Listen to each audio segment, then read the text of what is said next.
We're here at the Michigan Regional, and we have this interesting fellow right here. Hi. What deck did you play? Volcanics with sticks and chairs.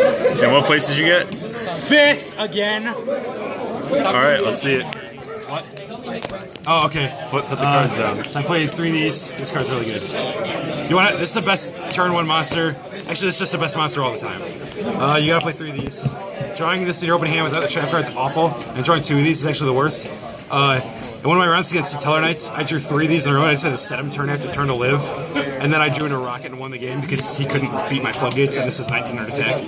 So yeah. But when you get this rolling with the trap card early, like it's just broken as shit. So you have to play 3. Just like this is, you have to play this. You have to play. This is your win condition because you just shovel it back in the deck 500 times. And you keep blowing them up and burning for game.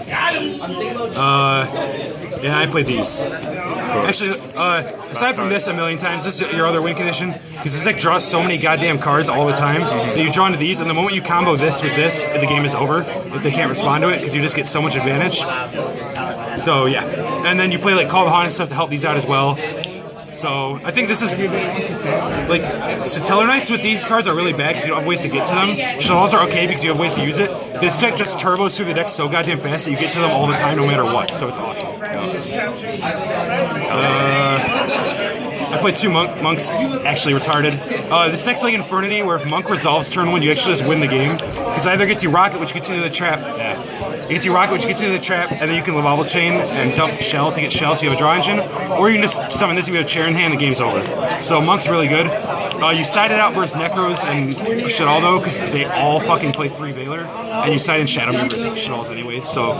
But he's good for what he is. Then I played 1 of these. Obviously this card's insanely stupid if you ever resolve it. I didn't play 3 though, because if you draw in your opening hand, it's dead. If you draw more than 1, it's awful. And 1's good enough because you can usually stack it with Lavalval Chain, and then you draw into it with the trap card that turn. So, like, you need it when you need it. Like, you use this in Daigusto emeral most of the time just to shovel your shit back, and you don't need to do it more than, you don't need to do it like 3 times a game. That's too much win more, because by then you'll have drawn into these and you just win the game anyways. So 1's perfect. That's all monsters. It's 18. Spells. I play 3 upstart because you just don't want to draw your shitty hands where you don't have the trap card. And this helps with Monk. 3 duality, same thing. You want to fucking... This is go with Monk, and you want to get your... This is the best card to have turn 1. You want to get to your trap card plus Shell or trap card plus scattershot as soon as possible. And late game is like whatever, you just discard with Monk. Magic Planner 3 of these. This card's so goddamn broken in this deck. I play 10 continuous traps and I side like 15. This card is always live. You get the trap card in the grave, you draw 2 cards, and you have a field wipe sitting in your goddamn graveyard. I would never play less than 3 of this card. This card is never dead. It's a good way to get Accelerator in the grave. Yeah, or I mean, it's like you just Fiendish Chain, Call on, whatever. Yeah. Like, this card is always live, and it's always Pot of Greed, and if you use it on the trap card, it's better than Pot of Greed. So this card's just crazy. And then Raigeki. I actually don't really like it, but it was a 40th card, and it's a spell for Monk, and it's good. Like, Qliphorts, I don't have ways. Qliphorts are a terrible matchup. I don't have any ways to out-tribute some monsters, stuff like this, and something else I play. Secret. But, yeah. So, it's worth playing, but whatever. The Ginlock's like not really a problem, so it's not really for that, but it helps sometimes. Onto the traps. You play 3 of this card. This card's broken as shit. You want to see this as soon as possible every game. Like, usually the way the game goes is you either get to this and you have your draw engine, and then you just get to all of them anyways because you draw so many cards and you win, or you just don't see this card and you lose the game. Like, this card's too important to have all the time. 3 Fiendish is like the best continuous trap. Synergizes with Magic Planner, synergizes with nothing. It's just a good trap card, actually. It's I don't know. It's just a good card. Breakthrough skill. This Winda's actually like impossible to kill. Like, my only out to Winda in this deck is this fucking card. If I call the Haunted on their turn and I make a rank 4, which is garbage. So I put this in for Winda, and it's just like... Trap cards in this game, unless they negate monster effects, are actually terrible. So this is just more monster negation. And yeah, it was alright. Like, I played 3 Qliphorts and I always sided it out against them. But against like Stellarknights and Shadals and all the other shit I played against today, this card's actually just really good. So it's alright. Call the Haunted, this card's insane. You open with this and Scepter, or like, or you have this like, this is just good with Rocket, or this card's just like almost always good, except in your opening hand if you don't have another monster. That's why I cut down from 3. I was playing 3, but it ended up bricking too much, and 2 ended up just being fine. This card floats all the time for fucking Magic Planner, so it's just more free draws. 2 ended up being perfect. And then one, as I said, warning, because I don't want to lose to Denko, and this card's really good versus Qliphorts and Stellarknights. And then emptiness, because it's broken. Even against bad matchups like Qliphorts, where this card does nothing, you can still planter it away, so it's still something. Go to the side deck so we can see the surprise later. Alright, whatever. Alright, I'll do side deck. The side deck's actually just terrorist as shit. I played 3 MST because I don't want to lose to Royal Decree. I actually just never sided this in except against Qliphorts, so whatever. Alright, this is the best card style. We get anti-spell fragrance. Because Qliphorts is impossible to beat, except if you draw this turn 1, then you win the game, because this card's insanely stupid. It's also very, very good versus Necros, so yeah, this card's insanely dumb. One of the best floodgates for sure.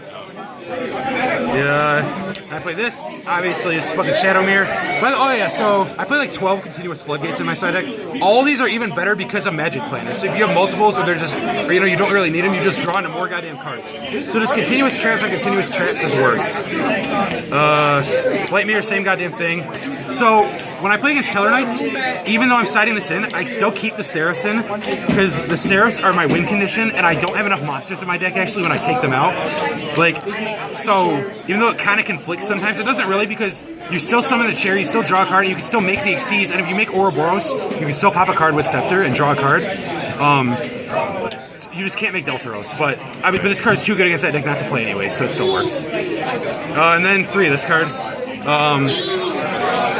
So, my original plan was I was going to set this in versus Stellarknights, Shadalls, and Necros.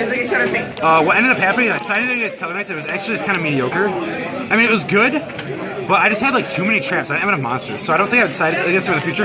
Against Necros, this card's broken as shit, and against Shadalls, this card's broken as shit, so I would still give it to them. If I side this card in, I pretty much will always side out the Seraph, so because they conflict super hard. But yeah, this card's really good. So, and then on the extra deck. So this is a bunch of generic 4s. Like, all right. So I'll separate the ones that I actually made. I made this, Burn for Game like twice. Never made this. Never made this. Never made this. Never made this. Never made this. Never made this. Made this like 2 or 3 times. Made this like 800 times. Made this like 800 times. Made this like a couple times. Made this like 800 times. Made both of, played 2 of these. It's actually really relevant to have 2. Because you make it with this off the stick chair combo, or you make it off this, or you call the Haunted, whichever one you made before, and you just put another one on top of it. Because this card's like, obviously just too damn good against Shadalls and Burning Abyss. So 2 is actually super relevant. And then the last card I played Daigusto. So shout out to Kyle Takarchek for loaning me this card.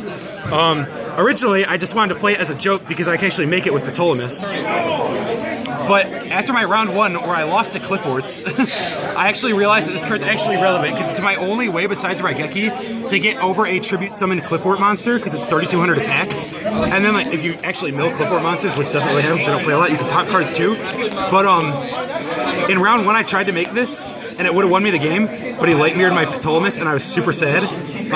But then all the way until the end of the tournament, in my last round against my last opponent playing Qliphorts, I made I summoned Scepter, had Chair in hand, he'd break the skill of my Scepter, and then I revealed Chair, summoned it, drew a card, and that card I drew was a Scepter, another Scepter, so I summoned that, searched another Chair, I overlaid for Delteros, popped like his whole field, and then I called the Haunted on a Rocket, and I called him on a Scepter, made this, and then detached 3 into this, and then the only card he had left, it popped his whole field, the only card he had left in his hand was Scout, and I had anti-spell fragrance up, so the game was over, and I attacked it for game with this. And you won. So while it does seem like a joke, this card's actually just kind of relevant against Qliphorts because it's the only way to kill tribute summon monsters. Pick them up if you're playing Volcanics. Yeah, only go like ahead and drop $200, $300 on that shit. Yeah. So yeah, shout outs to Kyle, but I actually, yeah. So yeah, I need this. I need to borrow it for Columbus too. So thank you, Kyle. Anyways, congrats on your 5th place. Yeah, congrats on fucking 5th place again. No deck box for me, but it's all right. The deck was really good. If I was to change anything, it probably be nothing. It worked pretty goddamn well. I don't know. Maybe I would think about not playing this card again, but I don't think there's another floodgate that's like better against Necros. I didn't play any Necros today, which kind of sucks because I really expect to, and the match is like really good after your side. But whatever, I'll probably keep it in anyways. All right. Yep. Thank you.